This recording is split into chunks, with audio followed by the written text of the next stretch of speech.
नमस्कार दोस्तों, स्वागत है आपका हमारे YouTube चैनल जीके ट्रैकर पे।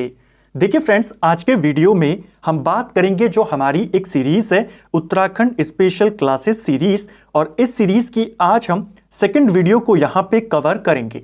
इस सीरीज में हम आपकी इंपॉर्टेंट जो गढ़वाल और कुमाऊं की लोकोक्तियां हैं उनको यहाँ पर कवर करते हैं, और जो केवल सेलेक्टेड है, जो आपकी प्रचलित हैं, थोड़ी बहुत फेमस हैं उत्तराखंड में, जिन लोकोक्तियों का ज्यादा इस्तेमाल होता है शुरुआत में, उनको हम यहाँ पर कवर कर रहे हैं। इसकी पहली वीडियो में हमने लोकोक्तियों से जुड़े हुए, पहेलियों से जुड़े हुए कुछ क्वेश्चंस को देखा और उसके बाद 30 इंपॉर्टेंट लोकोक्तियों को कवर किया। इस पूरी सीरीज में आपको 25 से 30 लोकोक्तियां हर क्लास में देखने को मिलेंगी। तो इतनी ही हम आज के वीडियो में कवर करेंगे, यानी आपके टोटल 55 से ज्यादा लोकोक्तियां कवर हो जाएंगी। अगर आपने इससे पहले की हमारी जो फर्स्ट वीडियो है उसको नहीं देखा है, आप उसको प्लेलिस्ट में जाके देख सकते हैं। उत्तराखंड स्पेशल क्लासेस के नाम से प्लेलिस्ट वहां पर बनी हुई है। तो चलिए दोस्तों, आज की क्लास को शुरू करते हैं। आज की हमारी पहली प्रमुख लोकोक्ति है कवा नी छोड़ दूं अपनी लवा। इसका क्या मतलब हुआ? तो देखिए, कवा नी छोड़ दूं अपनी लवा का मतलब होता है कि जो कौवा होता है वो कभी भी अपना रंग नहीं छोड़ता, यानी बुरे व्यक्ति को समझाने पर भी वो अपनी बुरी आदतें नहीं छोड़ता। इसका अर्थ ये भी हो सकता है कि किसी मूर्ख को समझाने का कोई फायदा नहीं होता, वही चीज इस लोकोक्ति का यहां पर काम होता है। ठीक है, तो बुरे व्यक्ति को समझाने पर भी वो बुरी आदतें नहीं छोड़ता है, इसके लिए उत्तराखंड में इस लोकोक्ति का प्रयोग होता है, कवा नी छोड़ दूं अपनी लवा। ठीक है, अगली है कक खिड़की कख बरखी। कक खिड़की कख बरखी, यानी कि गजराहट कहां पर हो रही है और बारिश कहां पर हो रही है। इसका मतलब कहीं पर निगाहें, कहीं पर निशाना। इस चीज के लिए उत्तराखंड में इस वाली लोकोक्ति का इस्तेमाल होता है। ठीक है, नेक्स्ट है कख उठी कक फूटी। इसका क्या मतलब हुआ? कख उठी कक फूटी का मतलब कहीं का गुस्सा किसी और पर उतारना, कि गुस्सा किसी और टॉपिक पर आया, किसी और व्यक्ति पर आया और उस गुस्से को कहीं और निकालना। तो किसी का गुस्सा किसी और पर उतारना, इसके लिए उत्तराखंड में कख उठी कक फूटी का नाम यहां पर इस लोकोक्ति का प्रयोग किया जाता है। इसको आपने ध्यान रखना है। अगली है जांदू क्या पुछड़े औंदू पूछ लू, यानी कि जाते समय क्या पूछना, जब आऊंगा तब अच्छे से पूछूंगा। इसका मतलब हुआ किसी विषय पर सही समय आने पर ही अपनी बात को करना। ठीक है, कि सही समय का इंतजार करना और सही समय पर ही अपनी बातों को रखना। इसके लिए होता है जांदू क्या पूछड़ू औंदू पूछ लू, यानी कि जाते समय क्या पूछूं, आके ही पूछूंगा, डिटेल में पूछूंगा, इस तरीके से। ठीक है, जैसा आप देख सकते हैं सारी लोकोक्तियां सिलेक्टेड हैं, इंपॉर्टेंट हैं, और ऐसी लोकोक्तियां हैं जो प्रचलित हैं, उत्तराखंड में ज्यादा सुनने में मिलती हैं। पिछली क्लास में भी आपने देखा होगा, कई सारे फ्रेंड्स के कमेंट्स थे कि इनमें से कई सारी लोकोक्तियां उन्होंने सुनी हैं। तो ऐसे ही लोकोक्तियां जो पॉपुलर हैं वही स्टार्टिंग में आपके पेपर में आएंगी और उन्हीं को सेलेक्ट करके हम यहां पर कवर करते हैं। अगली है अफू कौड़ी हकू बिकौड़ी। इसका मतलब क्या हुआ कि खुद में कोड़ है और दूसरों को भी कोड़ी कह रहा है। इसका मतलब हो गया अपनी बुराइयों को नजरअंदाज करना और दूसरों की बुराइयां ढूंढना। इसके लिए होता है उत्तराखंड में अफू कौड़ी हकू बिकौड़ी, यानी कि खुद पर कोड़ है और दूसरों को वहां पर दोष दे रहा है, दूसरों के कोड़ को वहां पर बता रहा है। तो खुद की बुराइयों को नजरअंदाज करना, दूसरे की बुराइयों को ढूंढना। अगला है जातनी देखण मरजात देखण। जातनी देखण मरजात देखण, इसका मतलब क्या हुआ कि जाति मत देखो, गुण देखो व्यक्ति के। व्यक्ति की जाति नहीं, गुण देखने चाहिए, जाति देखने से कोई लाभ नहीं होता। तो इसके लिए है उत्तराखंड में जातनी देखण, यानी जाति नहीं देखो, मरजात देखो, यानी उसके गुणों को वहां पर देखो। ठीक है, अगला है पानी का धारा आग लगी ते बुजाण कैन। ऐसे ही सिंपल लोकोक्तियां हैं, जब आप इनको पढ़ेंगे, इनको समझेंगे, तो आपको एक आइडिया होने लगेगा कि हाँ, इस लोकोक्ति में इन शब्दों का प्रयोग है, इनका अर्थ ये होता है। और सिंपल शब्द हैं, हिंदी के ही शब्द हैं, थोड़े से उनको मॉडिफाई किया हुआ है। जैसे पानी का धारा, तो पानी की धारा में ही आग लग गई। बुझाउण यानी कि बुझाएगा कौन, यानी कि ऐसा काम होना जिसका कोई समाधान ना हो, उसके लिए इस्तेमाल होता है पानी की धारा आग लगी, अब इसको बुझाएगा कौन, कि जो खुद समाधान था अब वही समस्या बन गई, अब उसका समाधान कहां से लाया जाए। ठीक है, अगली है तू जालू वख भाग जालू कख। इसका मतलब क्या हुआ कि तो जालू वक, यानी तुम वहां चले जाओ या यहां चले जाओ, कहीं भी चले जाओ, भाग कहां जाएगा, जो भाग्य होगा वो भी आपके साथ ही जाएगा। तो तुम कहीं भी चले जाओ, भाग्य तो साथ ही जाएगा, वो चीज यहां पर लिखी है कि तू जाए वहां, लेकिन भाग्य कहां जाएगा, भाग्य तो आपके साथ ही जाएगा। ठीक है, तो तू जालू वक, भाग जालू कख, भाग्य कहां जाएगा, आप ही के साथ जाएगा। अगली है चोरा का कांडा अपना आप बिड़ांदा। इसका मतलब क्या हुआ, गलती करने वाले के स्वभाव से ही उसकी गलती का पता चल जाता है, यानी जिसके मन में कुछ हो या जिसने कुछ गलत किया हो उसी के स्वभाव से पता चल जाता है कि हाँ इसने कुछ गलत किया है। इसका दूसरा अर्थ यह भी हो सकता है कि दूसरों के लिए जो गड्ढा खोदे उसमें खुद गिर जाना। चोरा का कांडा अपना आप बिड़ांदा, यानी जो चोर के कांटे वो खुद उस पर ही बिराना, मतलब होता है चुभना। ठीक है, और एक शब्द उत्तराखंड में भी हाल ही में आया था बिरान, इसका मतलब क्या हुआ, दूसरों का। ठीक है, अगला है घर ना वन अतर वन। तो घर ना वन अतर वन, इसका मतलब हो गया ना घर के ना घाट के, ना इधर के ना उधर के, यानी बीच में फंस जाना, कंफ्यूजन में आ जाना। ठीक है, तो घर ना वन अतर वन, इसका मतलब ना इधर के ना उधर के। अगला है पापी करो बिराण घरे तापी। पापी करो बिराना घर तापे। अब देखिए, अभी हमने ऊपर देखा बिराना, और पेपर में भी आया था कि बिराण सुनान नाक दुखान, यानी कि दूसरे के सोने से नाक का दुखना, और उसी का अर्थ दिया गया था कि मांगी हुई वस्तु से स्वयं को दुख देना। वही चीज है यहां पर, पापी करो बिराण घर तापी, यानी कि जिसके मन में पाप होता है वह दूसरों की चीजों को देखकर ललचाता है, या जिसके मन में लालच होता है वो दूसरों के सुख को देखकर वहां पर ललचाता है, या उसे ईर्ष्या होती है दूसरों की खुशी देखकर। तो उसके लिए होता है पापी करो, यानी जिसके मन में पाप है, बिरण घर तापे, दूसरों के घर पर उसकी नजर ज्यादा होती है। ठीक है, तो वही शब्द था। ऐसे ही आपको आइडिया हो जाता है कि इस शब्द का इस्तेमाल आपने उस प्रकार की या उस टाइप की लोकोक्ति में किया था।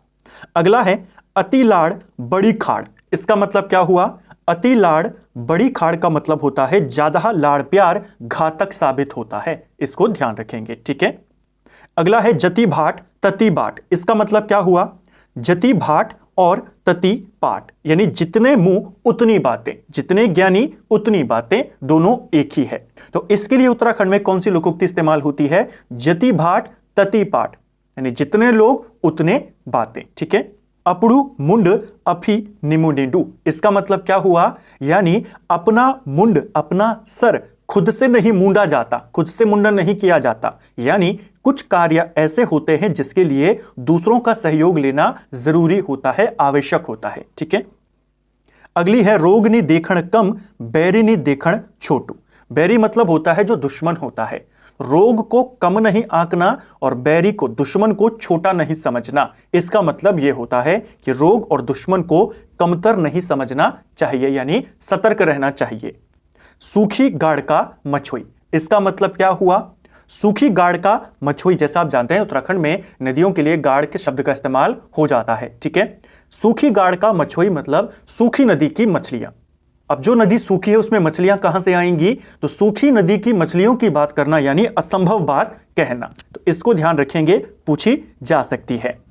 अगला है उंडा उंडा खेचा फुंड फुंड तांड। इसका मतलब क्या हुआ, तो उंडा उंडा खेचा फुंड फुंड तांच, इसका मतलब होता है अच्छे कार्य के लिए कहना लेकिन उसकी बात को ना मानना। कि आपने अच्छे काम के लिए, अच्छे कार्य के लिए कह तो दिया, लेकिन जो आप अपनी शक्ति का प्रयोग कर रहे हैं, जो आप अपनी एनर्जी का प्रयोग कर रहे हैं, उसके अपोजिट कर रहे हैं। इस चीज को ध्यान रखेंगे। ठीक है, कि अच्छे काम के लिए कहना लेकिन अपनी सारी ताकत कहां लगाना, बिल्कुल उसके अपोजिट, उस चीज को खुद फॉलो ना करना। अगला है आधा खाई नी पूरी पाई नी। इसका मतलब क्या हो गया, इसका मतलब हो गया ज्यादा के चक्कर में थोड़ा भी छूट गया, कि आधा खाया नहीं और पूरा पाया नहीं। तो आधा जो मिला था वो भी गया पूरे के चक्कर पे। सिंपल सा, ज्यादा के चक्कर में थोड़ा भी छूट जाना। ठीक है, या ज्यादा लालच करना। अगला है पोथी ना पातड़ी नाम नारायण पंडित। इसका मतलब क्या हुआ, पोथी ना पतड़ी, यानी पढ़ाई लिखाई कुछ नहीं है और नाम रखा है नारायण पंडित, यानी आता जाता कुछ नहीं है और नाम रखा है नारायण जिनको सब कुछ आता है। व्यक्तित्व के विपरीत नाम का होना, उसके लिए होता है ये। ठीक है, जो लोकोक्तियां होती हैं हर जगहों पर, अलग अलग बुक्स में, इंटरनेट पे अलग अलग लोकोक्ति के आपको अलग अलग अर्थ मिलते हैं। आपको सिर्फ उनका बेस, जो उनका सार होता है वो समझना होता है कि हाँ इसका अर्थ क्या है। तो पोथी ना पातड़ी नाम नारायण पंडित का मतलब क्या हुआ? सिंपल सा अर्थ हुआ कि आता जाता कुछ नहीं है और नाम बिल्कुल उसके उल्टा रखा हुआ है, तो उसी संदर्भ में इसका इस्तेमाल होता है। ठीक है, क्या हो जाएगा? व्यक्तित्व के विपरीत नाम। अगला है एक व्यो चक्रवर्ती द्विवो कुकरगति। इसका मतलब क्या हुआ? इसका मतलब होता है कि दो नाव में पैर रखने पर ही नुकसान होता ही है। कि अगर आपने एक शादी करी है तो आप चक्रवर्ती की तरह रहेंगे, आपके ठाट बाट रहेंगे। दो शादियां करी हैं तो आपकी दुर्गति होने में देर नहीं लगेगी। तो वही चीज यहां पर कही गई है कि एक नाव में पैर रखें तो आपका नुकसान नहीं होगा, आप अच्छे से उस पर फोकस कर पाएंगे। दो नाव पर पैर रखने पर हमेशा नुकसान ही होता है। तो इस चीज के लिए उत्तराखंड में कौन सी लोकोक्ति का इस्तेमाल होता है? एक व्यो चक्रवर्ती और द्विव्यो कुकरगति। ठीक है, अगली है उठी सुखी ना बैठी सुखी। सिंपल सा, अब आप पढ़ते ही आइडिया लगा लेंगे। उठी सुखी ना बैठी सुखी, ना बैठकर चैन मिल रहा है ना खड़े होकर चैन मिल रहा है, किसी भी प्रकार में चैन नहीं मिल रहा है, यानी बेचैन होना, इसको ध्यान रखेंगे। ठीक है, गरीब तक बात बूस जस उड़ंछ। इसका मतलब क्या हुआ? गरीब की जो बात होती है भूसे की तरह उड़ जाती है, यानी गरीब की बातों का कोई भी महत्व नहीं होता है। जूनी ध्योल अपड़ु मुख ऊ क्या दिलू है का सुख। यानी जो खुद अपना मुंह नहीं धो रहा वो दूसरों को क्या सुख देगा, जो अपना ध्यान नहीं रख रहा वो दूसरों का क्या ध्यान रखेगा, जो अपना काम नहीं कर रहा वो दूसरों का क्या काम करेगा, दूसरों को क्या हित करेगा। इसके लिए होती है ये वाली लोकोक्ति। ठीक है, अगली है ढूंगामू धैर्याल। ढुंगम धैर्याल का मतलब क्या हुआ? काफी फेमस है उत्तराखंड में। ढुंगम धैर्याल का मतलब होता है त्याग देना, किसी चीज से त्याग देना या किसी चीज को छोड़ देना, उसके लिए होता है कि ढुंगम धैर्याल। ठीक है, अगली है बयान बयान बल्द हरान। तो बयान बयान बल्द हरान का मतलब क्या हुआ? जो हमारे यहां गढ़वाल में जब खेतों की जुताई करी जाती है तो उसे बयाना कहा जाता है, बयान कहा जाता है। तो बयान बयान बल्द हरान, यानी कि आपने खेत की जुताई कर रहे थे और जुताई करते करते बल्दों को ही खो दिया, जो बैल थे उन्हीं को खो दिया। जिस सामान से काम कर रहे थे उसी का खो जाना, इसके लिए अत्यधिक लापरवाह का इस्तेमाल किया जा सकता है। ठीक है, कि आप जिस चीज पर काम कर रहे हो, जिस चीज पर आप वर्क कर रहे हो, उसी को आपने खो दिया, क्या कहा जाएगा? बहुत ज्यादा लापरवाह। ठीक है, अगला है भल भल मर गया कुकराक चयाल पधान। यानी कि जो भले भले व्यक्ति हैं उनसे ना होकर के किसी दोषी व्यक्ति को या किसी शातिर व्यक्ति को प्रधान बना दिया, यानी कि अयोग्य व्यक्ति का महत्वपूर्ण हो जाना। इसके लिए होता है भल भल मर गया कुकरात चयाल पधान। ठीक है, और आज की अंतिम है ऊजे की पूंछ। यानी जो हमेशा ऊंचा होता है उसी की पूज होती है, जो कर्मठ व्यक्ति होता है उसे हर जगह सम्मान मिलता है। तो ऊजे की पूज यानी कि जो कर्मठ होता है, मेहनती होता है, उसका हर जगह हर समय सम्मान होता है। इसको भी आपने ध्यान रखना है, पूछा जा सकता है। तो फ्रेंड्स, ये थी हमारी उत्तराखंड स्पेशल क्लासेस की सेकंड क्लास, और इसमें हमने आज टोटल 27 लोकोक्तियों को कवर किया। पहली क्लास में 30 को कवर किया था, यानी आपकी 57 सिलेक्टेड लोकोक्तियों को हमने कवर किया और उनके अर्थ को समझने का प्रयास किया। जैसा मैंने कहा स्टार्टिंग, हम जो सिंपल लोकोक्तियां हैं, जो प्रचलित लोकोक्तियां हैं, उनसे करेंगे, जिससे आपका एक बेस बने, गढ़वाली कुमाऊनी लोकोक्तियों को समझना आपको आ सके, इनकी अंडरस्टैंडिंग आपकी विकसित हो, और फिर हम चलेंगे धीरे धीरे लेवल को बढ़ाते हुए। उम्मीद करता हूं आपको वीडियो पसंद आया होगा और इनमें से भी कई सारी लोकोक्तियां आपने सुनी होंगी। आपने लोकोक्तियों को रटने का प्रयास नहीं करना है, आपने जो भी लोकोक्ति को पढ़ा उसको एक बार खुद से रिपीट करना है और कुछ उसके एग्जाम्पल बना लेने हैं कि आप इसको हिंदी में ये कहते हैं तो आप गढ़वाली में ये कहोगे, या कुमाऊनी में उसको या कहोगे, या उत्तराखंड की लैंग्वेज में उसको ये कहोगे। आपको वो फिर हमेशा के लिए याद हो जाएगी। ऐसे में आपके गढ़वाली शब्दों की, कुमाऊनी शब्दों की अंडरस्टैंडिंग भी बनेगी, शब्द आपको समझ में आने लगेंगे कि धारा क्या हो गया, ढूंगा क्या हो गया, धैर्याल का मतलब क्या हो गया, बिरण का मतलब क्या हो गया, बिनाण का मतलब क्या हो गया। इस तरीके से आपकी एक समझ यहां पर विकसित होगी, जिससे आपको कोई भी लोकोक्ति दे जाए आप उसके 2-3 शब्दों को देखेंगे और उसका भावार्थ समझ जाएंगे कि यहां पर क्या बात कही जा रही है। इस सीरीज का मेन मकसद भी उसी समझ को यहां पर विकसित करना है। उम्मीद करता हूं आपको आज का वीडियो पसंद आया होगा। अगर आपको ये वीडियो पसंद आया है तो वीडियो को लाइक करें, चैनल पर नए हैं तो सब्सक्राइब करें, अपने दोस्तों के साथ शेयर करें। वीडियो आपको कैसा लगा कमेंट बॉक्स में हमें जरूर बताएं। साथ में एक और बात, जैसा हमने कहा था कि इसी हफ्ते से हम परीक्षा वाणी जो प्रैक्टिस सेट सीरीज है एमसीक्यू के फॉर्मेट में डिटेल से लेकर पूरा एंड तक उसकी शुरुआत करेंगे। वो आपकी जल्द आनी यहां पर शुरू हो जाएगी। कुछ कारणों से उसकी सीरीज इस हफ्ते शुरू नहीं कर पाए, लेकिन बहुत जल्द आपको उसकी क्लासेस देखने को मिलेंगी। Thank you friends.